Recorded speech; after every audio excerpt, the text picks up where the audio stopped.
Minho couldn't wait any longer. The council had been debating for 2 weeks while the Dark Fleet moved closer to Earth every day. Their response was always the same: more meetings, more discussions, more careful consideration of all possible options. "We're going," Minho announced as he walked into the station's small hangar where their survey ship was docked. Sunwoo looked up from the engine he was checking. "Going where?" "To Earth," Minho said simply. "Something is happening down there, and those ships will reach the solar system in less than a month. We need to know what we're dealing with." Sunwoo wiped his hands on a cloth and smiled. "I was wondering when you'd finally say that.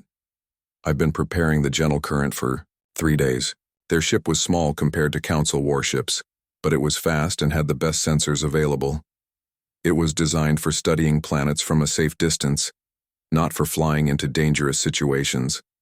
But sometimes, Minho thought, safe distances weren't close enough to see the truth. The journey to Earth took 4 days. As they approached the solar system, both men stared in amazement at what they saw. Earth looked completely different. Massive crystalline structures had grown out of the planet's surface, like giant flowers made of glass and light. The crystals were enormous. Some of them stretched from the ground up into the lower atmosphere. They pulsed with soft blue and green light that created patterns across the planet's surface. "What are those?" Sunwoo whispered. "I have no idea," Minho replied. "But they're connected to each other. Look at the energy readings." The crystals were linked by streams of energy that flowed around the planet like a glowing web. The energy moved in patterns that were too complex and organized to be natural. Someone or something was controlling it. "The major cities," Sunwoo said, checking his instruments. "New York, London, Tokyo, Seoul. They're all gone." Minho felt his heart drop. "Gone? You mean destroyed?" "No, not destroyed. They're just not there anymore. Like they were never built at all. They moved closer to Earth, staying hidden behind the moon. Their sensors showed that human life signs had vanished from the surface entirely. But deep underground, the readings were different. There were massive spaces carved out beneath the continents, spaces big enough to hold millions of people. They went underground, Minho said with growing excitement. The entire human population moved underground. "But why?" Sunwoo asked. "And what are those crystals for?" They didn't have to wait long for an answer. As their ship orbited the hidden side of the moon, a human spacecraft approached them. But it wasn't like any human ship they had ever seen. It looked like it was made from the same crystalline material that covered Earth's surface. It moved without any visible engines, gliding through space as smoothly as a fish swimming through water. "Unknown vessel," came a voice over their communication system. "This is Kim Hyunwoo of Earth Defense. Please identify yourselves." Minho recognized the name immediately. Kim Hyunwoo was the engineer from Seoul, the one who had invented the revolutionary battery technology. But his voice sounded different, now calmer, more confident, like someone who had learned secrets that changed everything. "This is Observer Kang Minho of the Galactic Council," Minho replied. "We've been monitoring Earth for 12 years. We came to investigate why your planet went silent." There was a pause. Then Hyunwoo's voice came back, warmer this time. "Observer Kang, I remember you. You've been watching us from the outer system. We always wondered when you would introduce yourselves." Minho blinked in surprise. "You knew we were here?" "Of course," Hyunwoo said, and Minho could hear amusement in his voice. "We've known about the Council's monitoring stations for about 8 years now. We chose not to make contact because we weren't ready yet." "Ready for what?" "Ready for what's coming. May I come aboard your ship?" "There's much to explain, and very little time." 10 minutes later, Kim Hyunwoo appeared in their airlock. But he looked nothing like the man Minho had observed from space. The human was taller now, and his skin had a faint luminescent quality. His eyes were bright with an inner light that seemed to reflect the stars themselves. "Don't be alarmed," Hyunwoo said as he noticed their stares. "The changes are necessary for what we must do." "What happened to your people?" Minho asked. "Where is everyone?" Hyunwoo gestured toward Earth, which was visible through the ship's main window. They're safe, deep underground in cities we built over the past 3 years. The surface was evacuated when we detected the approaching threat. You mean the Dark Fleet? Sunwoo asked. The Void Hunters, yes. Hyunwoo nodded gravely. We've been tracking them since they entered this galaxy. They're heading here to consume our world just like they've consumed thousands of others. Minho felt confused. But how did you detect them? Your technology shouldn't be advanced enough for that kind of long-range sensing. Hyunwoo smiled, and in that smile was something that made Minho feel very small. Our technology changed dramatically 3 years ago. The planet itself helped us. The planet? Earth is alive, Observer Kang. Not just with plants and animals, but truly alive. It has consciousness, intelligence, and it has been waiting for us to grow strong enough to hear its voice. Hyunwoo walked to the window and placed his hand against the glass. When Earth detected the Void Hunters approaching our galaxy, it knew that normal technology wouldn't be enough to stop them. So it offered us a partnership. What kind of partnership? Sunwoo asked. Earth shared its deepest secrets with us. How to manipulate matter at the atomic level. How to convert energy into any form we need. How to expand our consciousness beyond the limits of individual minds. As Hyunwoo spoke, he demonstrated. He held up his hand, and the air around it began to shimmer. Slowly, the shimmer solidified into a perfect sphere of crystal that glowed with its own light. The crystal network you see on the surface is our manufacturing system, he explained. It can create anything we need. Tools, weapons, even new materials that didn't exist before. And it's all connected to our minds. Minho watched in amazement as Hyunwoo's eyes glowed brighter for a moment. Instantly, information appeared on every screen in their ship. Detailed scans of the approaching Void Hunter fleet, technical specifications for weapons beyond anything the Council possessed, strategic plans that would have taken the galaxy's best military minds months to develop. You did all this in 3 years? Minho asked. We did this in 3 years because we had help, Hyunwoo corrected. Earth itself became our teacher, our factory, and our ally. Every human on the planet is now connected to the crystal network. We share knowledge instantly, work together as a single organism when needed, and we've learned to manipulate the fundamental forces that hold the universe together. Sunwoo looked terrified. You've changed your entire species? We've become what we needed to become, Hyunwoo said simply. The Void Hunters have destroyed civilizations that were millions of years older than ours. They've consumed worlds that had technology far beyond what the Council possesses. Normal methods of defense would fail against them. So you chose to become something else, Minho said slowly. We chose to become strong enough to protect not just ourselves, but everyone else they might threaten in the future. Hyunwoo gestured toward the approaching fleet, still weeks away but growing closer every hour. The Void Hunters expect to find a young, weak civilization that will provide easy feeding.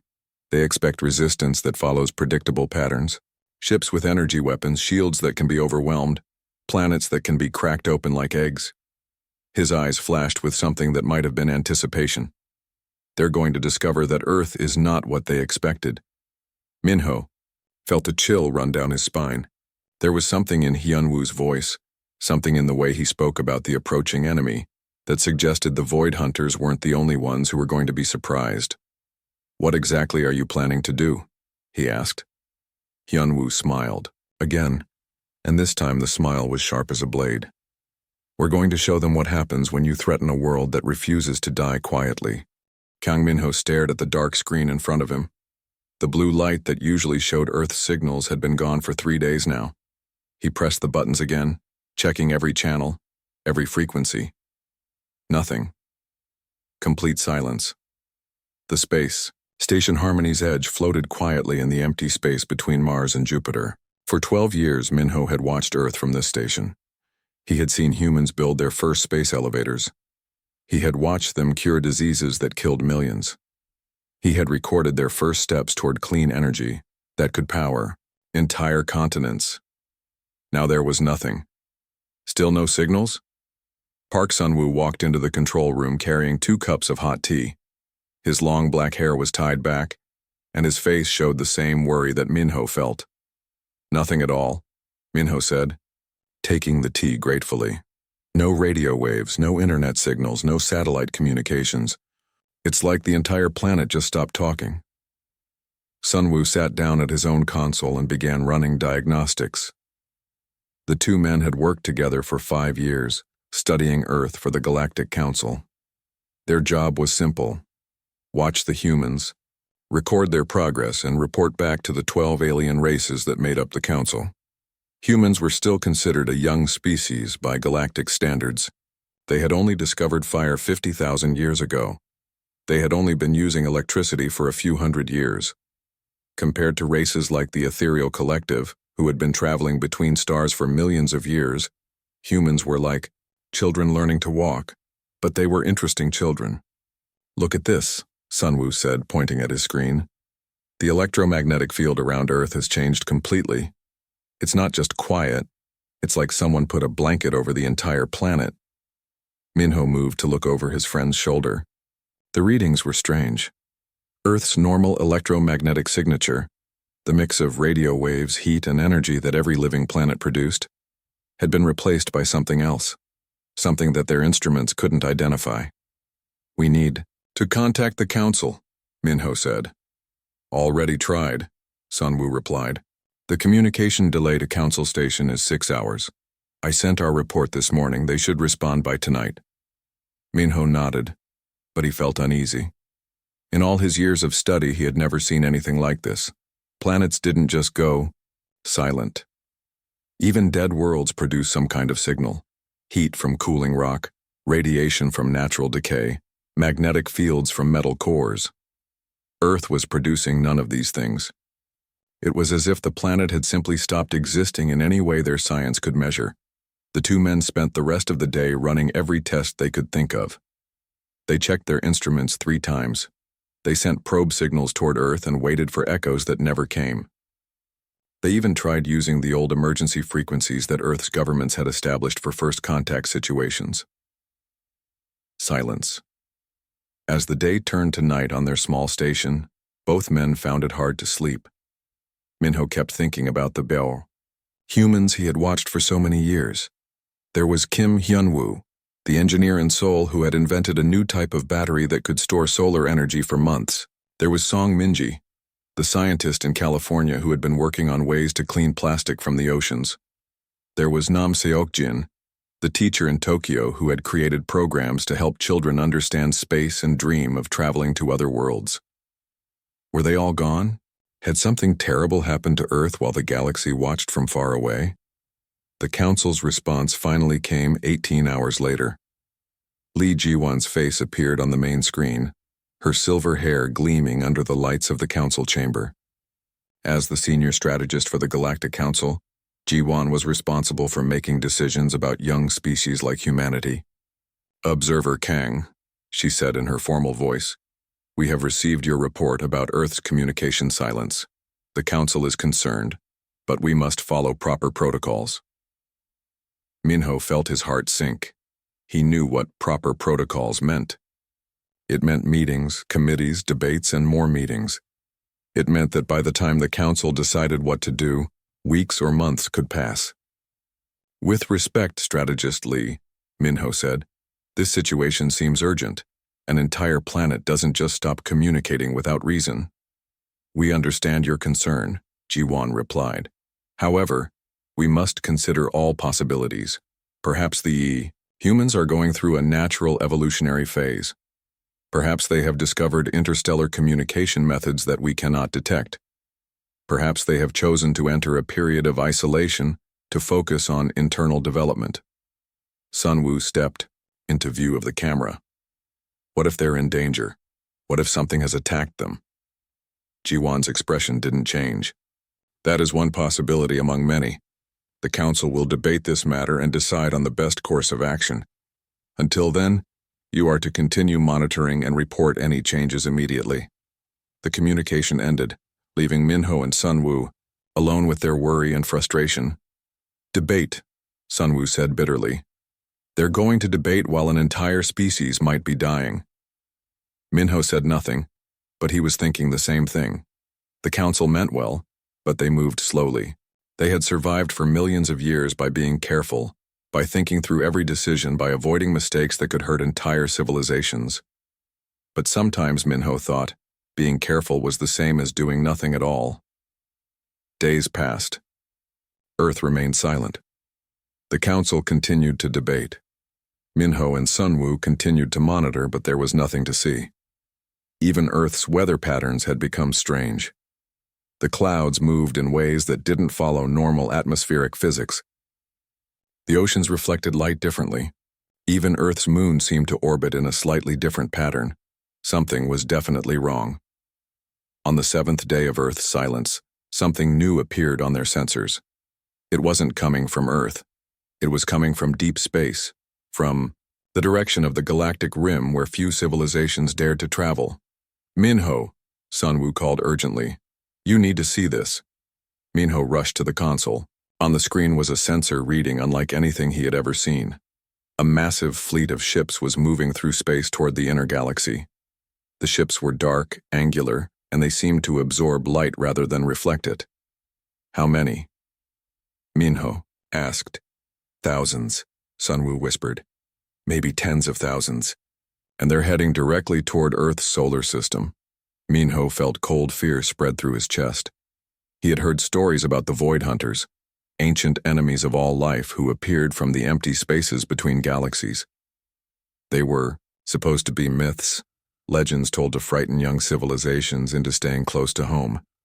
But the ships on his screen looked exactly like the descriptions in those old stories. "Contact the council immediately," Minho said. "Emergency priority." "Already doing it," Sunwoo replied, his fingers moving quickly over the controls. As they waited for the signal to reach Council Station, both men stared at the approaching fleet. The ships moved in perfect formation, like a plague of metal insects crossing the void. And they were heading directly toward the silent, mysterious planet that Earth had become. "Maybe," Sunwoo said quietly, "Earth's silence wasn't an accident. Maybe they knew something was coming." Minho nodded slowly. He had studied humans for 12 years. He had watched them face problems with creativity, determination, and an almost stubborn refusal to give up. They had survived ice ages, plagues, wars, and natural disasters that would have destroyed most species. If something was coming for Earth, maybe the humans weren't victims. Maybe they were preparing to fight back. The emergency session of the Galactic Council was unlike any meeting in their 1,000-year history. Representatives from all 12 species gathered in the Great Chamber, their various forms of communication creating a symphony of clicks, harmonics, and telepathic pulses that the translation system struggled to keep up with. Admiral Choi Tae-hyun stood at the center of the chamber, his blue uniform marking him as the highest-ranking military officer in the Galactic Fleet. His dark eyes were serious as he addressed the assembly. "The threat is confirmed," he announced, his voice carrying to every corner of the vast room. "The Void Hunter fleet consists of approximately 15,000 ships, including battle cruisers, planet crackers, and their infamous World Eater vessels." A wave of fear rippled through the chamber. The ethereal collective's representative, a being of pure light and energy, flickered nervously. The Rock Shapers, massive stone creatures from the galaxy's core worlds, ground their boulder-like hands together in distress. "How long do we have?" asked strategist Lee Ji-won. 6 days, Tae-hyun replied grimly. "They'll reach Earth's solar system in 6 days. And the humans?" This question came from the hive mind of Kepler 442, their collective voice speaking as one. "What is the status of the species we were supposed to protect?" Minho stepped forward. He had been given permission to address the council directly, something that had never happened to a simple observer before. "The humans have evolved," he said carefully. "They've transformed themselves and their world in ways we don't fully understand." "Evolved how?" Ji-won demanded. "Your reports mentioned crystal structures and underground cities. Are they hiding?" "I don't think hiding is the right word," Minho replied. "They seem to be preparing for something. They claim they knew the void. Hunters were coming and have been ready for 3 years. Laughter echoed through the chamber. It came from the war eagles of Proxima, a fierce species that had fought the Void Hunters before and barely survived. "Prepared?" their leader screeched. "A species that has existed for less than 200,000 years thinks it can prepare for the Void Hunters? We have fought them for 10 million years, and we only survived by running away." "Nevertheless," Admiral Taehyun said, raising his voice to restore order, "we cannot abandon them. The humans are under galactic protection. We have a duty to defend them." "With what?" asked the representative from the Crystal Cities. "Our entire combined fleet has 8,000 ships. The Void Hunters have nearly twice that number, and their technology is older and more powerful than ours." "Then we fight anyway," Taehyun said firmly. "We evacuate as many humans as possible and make our stand in Earth's solar system. If we run now, the Void Hunters will follow.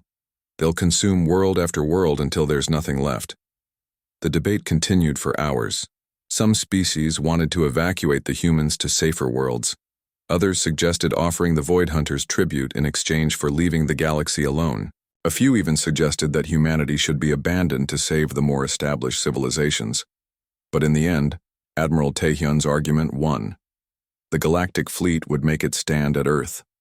2 days later, the largest armada in galactic history assembled in Earth's solar system. Ships from 12 different civilizations filled the space between Mars and Jupiter. Energy blade cruisers from the ethereal collective floated alongside the massive stone ships of the rock shapers. The sleek vessels of the deep ocean dwellers moved in formation with the biomechanical craft of the hive mind. 8,000 ships in total, representing every military vessel the galaxy could spare. Minho watched the fleet assembly from the bridge of the Council flagship Eternal Harmony. Beside him, Admiral Taehyun studied tactical displays that showed the approaching enemy. "They'll be here tomorrow," Taehyun said quietly. "Have you been able to make contact with the humans?" "They're not responding to our communications," Minho replied. "The crystal network around Earth has grown stronger. It's blocking almost all signals now." "Maybe they're afraid," suggested Commander Yu Jaemin, Taehyun's second-in-command. "They might think we're part of the invasion force." Taehyun frowned. "Or maybe they're dead already. The Void Hunters could have sent advanced scouts that we missed." Before anyone could respond, every screen on the ship's bridge lit up at once. The displays showed a face that Minho recognized. Song Minji, the ocean scientist from California. But like Hyunwoo, she looked different now. Her eyes held depths that seemed to contain starlight. And when she spoke, her voice seemed to come from multiple directions at once. "Council Fleet," she said. "This is Song Minji, speaking for the people of Earth. We appreciate your concern for our safety, but we must ask you to withdraw to a safe distance." Admiral Taehyun stepped forward. "Ms. Song, I am Admiral Choi Taehyun of the Galactic Defense Force. We're here to protect your world from the Void Hunter invasion. Our combined fleet represents the greatest military power the galaxy has ever assembled." Minji's expression was gentle but firm. "Admiral, we understand your intentions, and we're grateful for your courage. But your ships are not equipped for the type of battle that's coming. If you remain in the combat zone, we cannot guarantee your safety." "Combat zone?" Taehyun looked confused. "You have no fleet, no orbital defenses, no weapons platforms. How do you plan to fight 15,000 enemy ships?" "We have everything we need," Minji replied simply. "Earth itself is our weapon now." Before Taehyun could ask what she meant, alarms began sounding throughout the fleet. The long-range sensors had detected something massive emerging from hyperspace at the edge of the solar system. The Void Hunter fleet had arrived. On the main display, thousands of dark ships materialized, like a swarm of deadly insects. Each ship was a nightmare of twisted metal and organic material, designed for one purpose only: to consume everything in its path. "My God," whispered Commander Jaemin. "There are so many of them." The Void Hunter fleet moved in perfect formation toward the inner solar system. At their front flew the command ships, vessels the size of small moons that pulsed with dark energy. Behind them came the planet crackers, machines designed to tear worlds apart and harvest their cores. And everywhere, like a cloud of death, flew thousands of smaller attack craft. All ships, Admiral Taehyun broadcast to the Galactic Fleet. Prepare for battle. This is what we came here to do. The response from the fleet commanders was immediate. Weapons powered up, shields activated, and fighter squadrons launched from hangar bays. 8,000 ships moved into defensive positions around Earth, ready to face an enemy that had destroyed civilizations across the galaxy. But as they prepared for battle, something strange began happening on Earth's surface. The crystal formations started glowing brighter. The energy patterns that connected them began moving faster, creating spirals of light that could be seen from space. And deep underground in cities that no alien had ever seen, millions of humans began joining their minds together into something greater than the sum of their parts. Nam Seokjin, the former teacher from Tokyo, stood in the central chamber of New Tokyo, one of the underground cities. Around him, holographic displays showed the positions of both fleets, the galactic defenders and the approaching destroyers. "Are you ready?" he asked, though he wasn't speaking to anyone in the room. His words went through the crystal network, to every human on Earth. The answer came back as a single voice made up of millions of individual minds. "We are ready." Seokjin nodded and placed his hand on the control crystal that connected him to Earth's planetary consciousness. "Then it's time to show the galaxy what humans can do when we stop holding back." Above them, the first Void Hunter ships were entering, weapons range. Admiral Taehyun gave the order to fire, and the space around Earth lit up with energy beams, plasma cannons, and missile trails.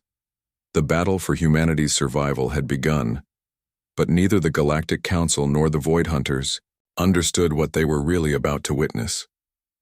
3 months after the day that changed everything, the Galactic Council met in a session unlike any in their history. The Great Chamber had been rebuilt, not with technology, but with living crystal that had grown from seeds provided by Earth. The walls themselves pulsed gently with light, and the air carried a feeling of peace that made even the most aggressive species calm.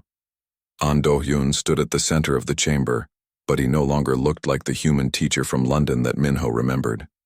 His transformation had progressed further, and now he appeared as a being of light and energy that somehow still maintained his essential humanity. "The offer stands as we presented it," Do-hyun said, his voice reaching every representative without need for translation systems.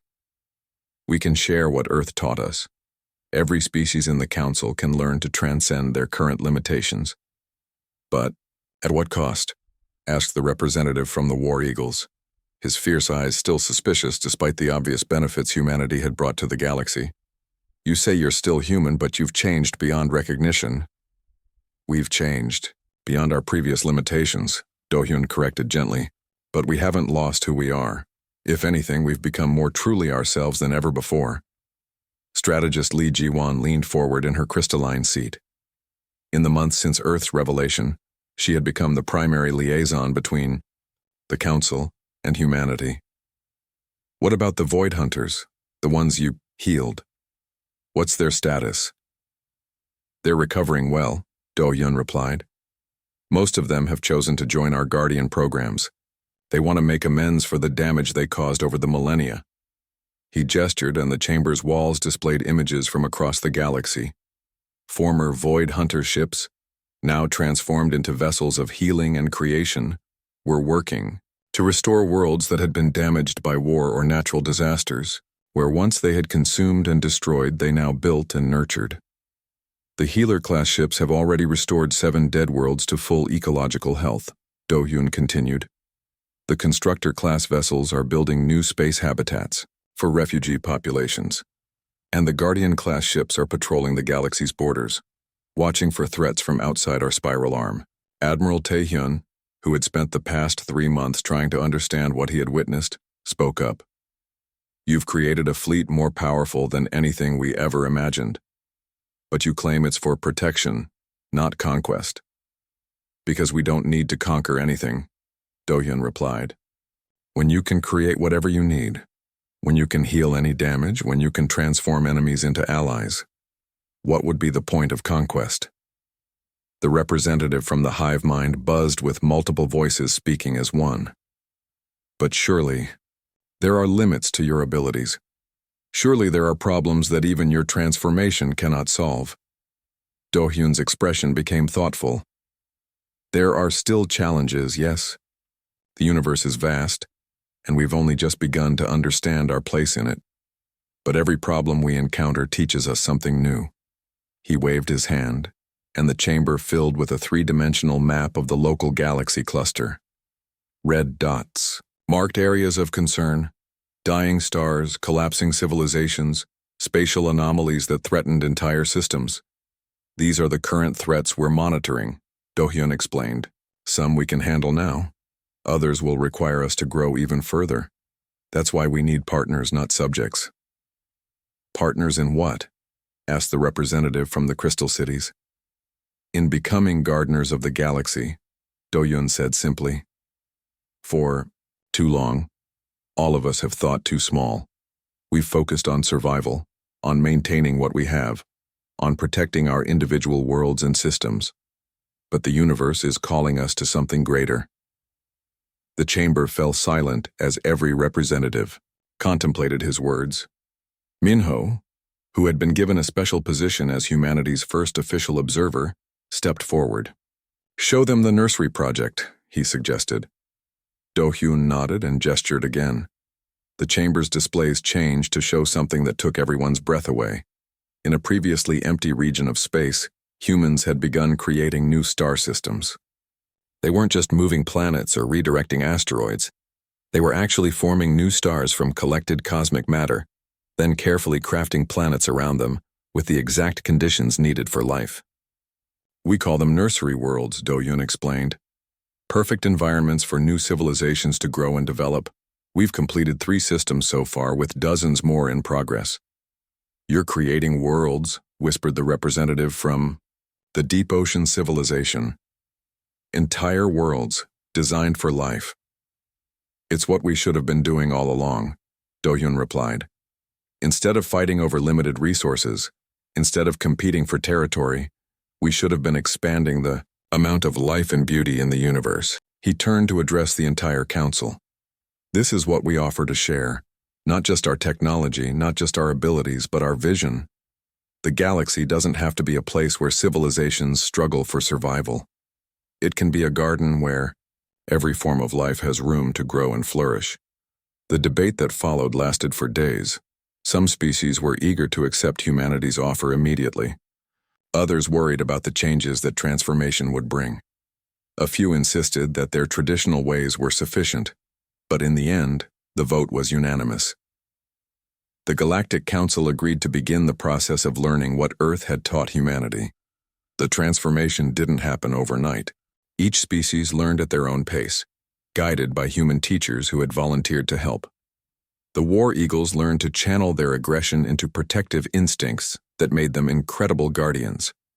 The hive mind discovered that individual consciousness could coexist with collective thinking, creating new forms of creativity and innovation. Even the most resistant species eventually found benefits in the new way of thinking. The rock shapers, who had been slow to change for millions of years, discovered that they could now grow living mountains that served as homes for other species while remaining true to their stone nature. Lim Yunji, who had become Earth's coordinator of galactic projects, established the Terran Protectorate exactly as planned.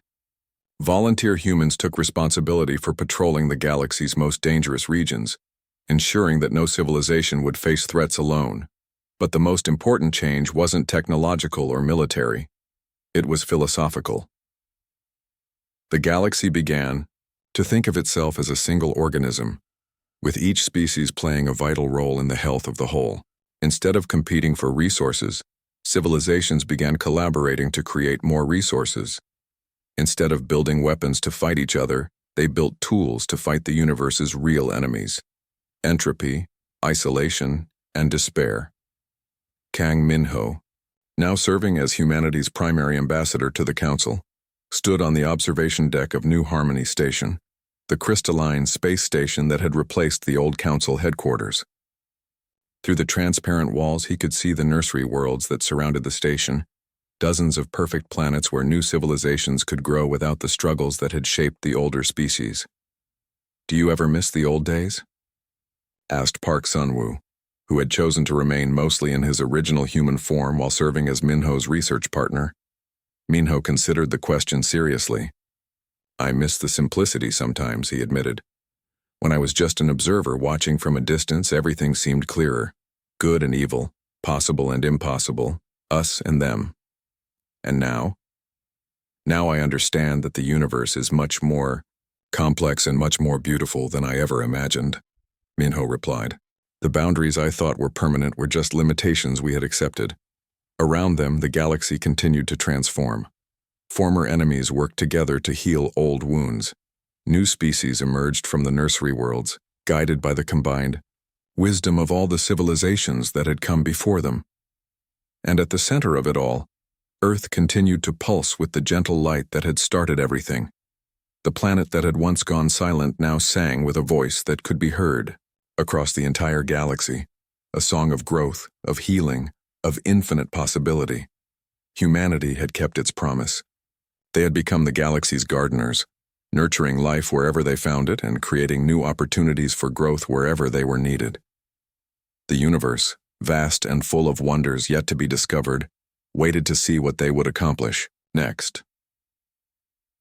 And in the deep spaces between galaxies, other forms of consciousness began to take notice of the small spiral arm where something remarkable was happening. Some were curious, some were cautious, and some were already beginning to make their way across the void to see for themselves what Earth and its allies had accomplished. The first exchange of weapons fire lit up the solar system like a deadly fireworks display. The Galactic Fleet's energy beams and plasma cannons struck the Void Hunter ships, creating brilliant explosions that could be seen from Earth. But the ancient enemy's dark armor absorbed most of the damage, and they kept coming. Admiral Taehyun watched in growing horror as the Void Hunter fleet barely slowed down. Their return fire was devastating. Dark energy weapons that could punch through the strongest shields and turn entire ships into expanding clouds of vapor. "We're losing ships too fast," reported Commander Jamin, his face pale as he watched the tactical display. "The Crystal City's squadron is down to half strength. The War Eagles have lost 6 vessels already." "Keep fighting," Taehyun ordered, though doubt gnawed at his heart. "We have to give the humans time to evacuate." But even as he spoke, he knew there wasn't time. The Void Hunters were moving too fast, their weapons too powerful. The Galactic Fleet was brave, but they were outmatched by an enemy that had perfected the art of destruction over millions of years. The largest of the Void Hunter ships, a massive vessel that looked like a metal mountain covered in weapon arrays, moved toward the front of their formation. Its hull opened like a blooming flower, revealing the planet cracker weapon inside, a device that could shatter worlds by destabilizing their cores. "They're preparing to fire the planet killer," Jamin shouted over the noise of alarms. "If that weapon hits Earth," "I know," Taehyun said grimly. He opened a channel to all remaining ships. "All vessels, concentrate fire on the planet cracker. We have to stop that weapon." Every surviving ship in the Galactic Fleet turned its weapons toward the massive Void Hunter vessel. Energy beams, plasma missiles, and gravity bombs struck its hull in a coordinated assault that would have destroyed any normal ship. The planet cracker barely noticed, its weapon charged with dark energy that made space itself seem to bend and twist. In seconds it would fire, and Earth would join the countless worlds that the Void Hunters had consumed. Then something impossible happened. Earth itself began to change. The crystal formations on the planet's surface suddenly blazed with light, so bright that it could be seen across the solar system. The energy web that connected them expanded outward, reaching into space like glowing tentacles. And from the underground cities something emerged that made everyone, allies and enemies alike, stop fighting and stare. Humans rose from Earth, but they were no longer bound by the physical forms they had been born with. Yu Jemin was the first to appear, his consciousness expanded beyond his body, riding a construct of crystallized space-time that moved through the vacuum like a living thing. His human form was still visible at the center of the energy pattern, but around him swirled forces that the universe itself had forgotten how to create. Behind him came others. Bei So-young emerged from the soul underground. Her essence spread across multiple dimensions, existing in several places at once. An Do-yoon rose from the London depths, his mind interfaced directly with the quantum structure of reality, able to edit the fundamental laws of physics in localized areas. Hundreds of humans followed, then thousands, then millions. They came up from every underground city, each one transformed into something that operated on principles beyond current scientific understanding. The Galactic fleet stopped firing, their crews too amazed to continue fighting. The Void Hunters, for the first time in their ancient history, hesitated. Yu Jemin moved first. He approached the nearest group of Void Hunter ships with casual indifference to their weapons' fire. When their dark energy beam struck him, he simply absorbed them, converting the destructive force into new matter that he shaped with his thoughts. With a gesture that looked almost lazy, he reached out toward 3 Void Hunter cruisers. Reality twisted around them, and they turned inside out, their hulls becoming their interiors, their weapons firing into their own engine cores, their crews suddenly finding themselves floating in the vacuum of space, wearing their ships like strange metal clothing. The ships didn't explode. They simply stopped existing in any way that made sense. Bai So-young demonstrated her own abilities by attacking the Void Hunter fleet from impossible angles. She existed simultaneously above, below, and beside a massive squadron of enemy vessels. Her attacks came from every direction at once. Not energy weapons or physical projectiles, but corrections to reality itself. Where she pointed, Void Hunter ships found their atomic bonds rearranged. Metal became gas, gas became light, light became something that had never existed before. Entire vessels were edited out of existence, leaving only empty space where moments before there had been instruments of destruction. The Planet Cracker, the massive ship that had been preparing to destroy Earth, found itself face to face with Lim Yoonji, a former farmer from rural Korea, who now manipulated gravitational fields like a child playing with toys. She looked at the enormous weapon and smiled sadly. "You've caused so much suffering," she said, though her voice somehow carried across the vacuum to reach every being in the solar system. "So many worlds, so many civilizations, so much life lost because you couldn't learn to create instead of consume." The Planet Cracker fired its world-killing weapon directly at her. Yoonji caught the beam of dark energy in her hands like it was a stream of water. She examined it curiously, understanding its structure in ways that its creators never had. Then, with a gentle motion, she turned the weapon's power back on itself. The Planet Cracker didn't explode. That would have been too simple. Instead, it transformed. The dark metal of its hull became crystal that sang with harmonious frequencies. Its weapon arrays turned into gardens that bloomed with impossible flowers. Its engines became fountains of pure light that nourished rather than destroyed. In less than a minute, the most powerful weapon in the Void Hunter fleet had become a monument to life and beauty. The rest of the enemy fleet tried to flee, but they found that space itself had become hostile to them. Humans appeared around them, through them, inside them. The Void Hunters' ships were fast, but the transformed humans moved through dimensions that the ships couldn't access. What followed wasn't really a battle. It was more like a cosmic healing process. Humans reached into the Void Hunter vessels and found the consciousness that had been corrupted by millions of years of consuming other species. They didn't destroy these minds. Instead, they repaired them, showing them what they had lost when they chose the path of endless hunger. Some of the Void Hunters fought to the end, their minds too broken to accept redemption. These ships were gently disassembled, their crews placed in crystalline stasis until they could be healed properly. Others, overwhelmed by suddenly remembering what it felt like to create rather than destroy, surrendered immediately. They opened their ships and allowed the humans to begin the long process of undoing millions of years of self-inflicted damage. Admiral Tae-hyun watched all of this from his bridge, his mouth hanging open in amazement. His communications officer was frantically trying to get readings on what the humans were doing, but their instruments couldn't measure forces that operated beyond known physics. "Admiral," Minho said quietly, "I don't think we're looking at humans anymore." "Then what are they?" Tae-hyun whispered. Before anyone could answer, Nam Seok-jin appeared on their bridge, not through the communication system, but actually materialized in their physical space, his transformed presence filling the room with gentle light. "We're still human," he said with a smile. "We're just finally becoming what humans were always meant to be." "How?" Taehyun asked. "How is any of this possible?" "Because we stopped trying to fight the universe," Seokjin replied. "We learned to work with it instead. Earth taught us that. Every planet, every star, every living thing is connected. When you understand those connections deeply enough, you can influence them." He gestured toward the space around them, where humans continued to transform the Void Hunter fleet into something beneficial. The Void Hunters never learned this lesson. They thought power meant taking from others. But real power comes from giving, from healing, from creating more than you consume. Minho stepped forward. "What happens now? To the galaxy, I mean." Seokjin's expression became serious.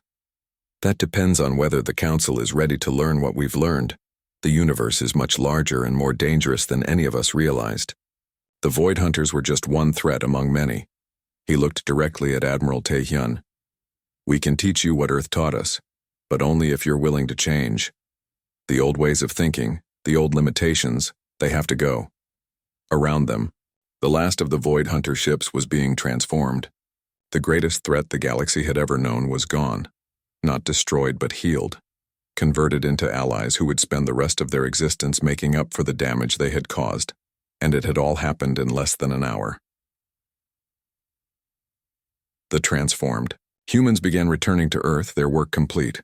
As they descended back to their world, the crystal formations on the surface pulsed with satisfied light.